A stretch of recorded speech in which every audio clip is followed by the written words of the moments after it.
سورہ شعراء کی آیت نمبر 141 سے لے کر 48 تک کا تفسیر پڑھنے سننے کی سعادت حاصل کریں گے۔ اعوذ باللہ من الشیطان الرجیم، بسم اللہ الرحمن الرحیم۔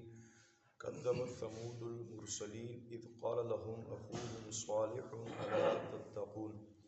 ترجمہ کنز العرفان۔ قوم ثمود نے رسولوں کو جھٹلایا جب ان سے ان کے ہم قوم صالح نے فرمایا کیا تم ڈرتے نہیں؟ یہاں سے نبی پاک علیہ السلام کی تسلی کے لیے حضرت صالح علیہ السلام اور آپ کی قوم کا واقعہ بیان کیا گیا۔ آیت کریمہ کا خلاصہ یہ ہے کہ قوم ثمود نے حضرت صالح علیہ السلام کو اس وقت جھٹلا کر انہیں اور ان سے پہلے رسولوں کو جھٹلایا جب انہوں نے قوم ثمود سے فرمایا کیا تم شرک کرنے پر اللہ تبارک و تعالیٰ سے ڈرتے نہیں؟ انی لکم رسول امین فاتقوا اللہ واطیعون۔ بے شک میں تمہارے لیے امانت دار رسول ہوں تو اللہ سے ڈرو اور میری اطاعت کرو۔ خلاصہ یہ ہے کہ حضرت صالح علیہ السلام نے قوم ثمود سے فرمایا مجھے اللہ تعالیٰ نے تمہاری طرف ایک رسول بنا کر بھیجا ہے تاکہ میں تمہیں اس کے حکم کی خلاف ورزی کرنے پر اس کے عذاب سے ڈراؤں، اور جس رسالت کے ساتھ اس نے مجھے تمہاری طرف بھیجا اس پر میں امین ہوں، اور اے میری قوم تم اللہ کے عذاب سے ڈرو اور میری اطاعت کر کے اپنے رب کے حکم پر عمل کرو۔ معلوم ہوا کہ انبیاء کرام اسرار الہیہ اور لوگوں کی عزت، مال وغیرہ سب کے امین ہوتے ہیں۔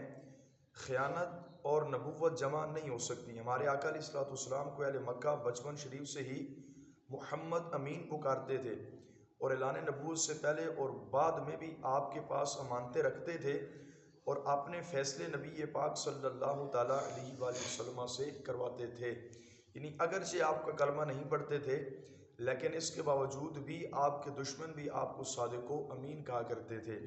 وما اسألکم علیہ من اجر ان اجری الا علی رب العالمین، اور میں تم سے اس پر کوئی اجرت نہیں مانگتا، بے شک میرا اجر اسی پر ہے جو تمام جہانوں کا رب ہے۔ صالح علیہ السلام نے فرمایا تمہیں جو میں یہ تبلیغ اور رسالت کا کام کر رہا ہوں اس پر میں تم سے کوئی اجرت نہیں مانگتا، میری اجرت جو ہے وہ اللہ تبارک و تعالیٰ کے ذمہ کرم پر ہے۔ اتترکون فی ما ہاہنا آمنین فی جنات وعیون وزروع ونخل طلعها ہضیم۔ ترجمہ کنز العرفان۔ اور کیا تم یہاں دنیا کی نعمتوں میں امن و امان کی حالت میں چھوڑے جاؤ گے، باغوں اور چشموں اور کھیتوں اور کھجوروں میں جن کا شگوفہ نرم و نازک ہوتا ہے۔ خلاصہ یہ کہ صالح علیہ السلام نے مزید نصیحت کرتے ہوئے اپنی قوم سے فرمایا کیا تمہارا گمان یہ ہے کہ تم دنیا کی نعمتوں جیسے باغوں، چشموں، کھیتوں، کھجوروں میں جن کا شگوفہ نرم و نازک ہوتا ہے امن و امان کی حالت میں چھوڑ دیے جاؤ گے؟ یہ نعمتیں تم سے کبھی زائد نہ ہوں گی۔ فرمایا ایسا ہرگز نہیں، بلکہ تم نے اس دنیا کو بھی چھوڑنا ہے، اور اس دنیا کے اندر اللہ تعالیٰ نے تمہیں جو عظیم و شان نعمتیں عطا فرمائی ہیں ان تمام کی تمام نعمتوں کو بھی تم نے ایک نہ ایک دن چھوڑنا ہے۔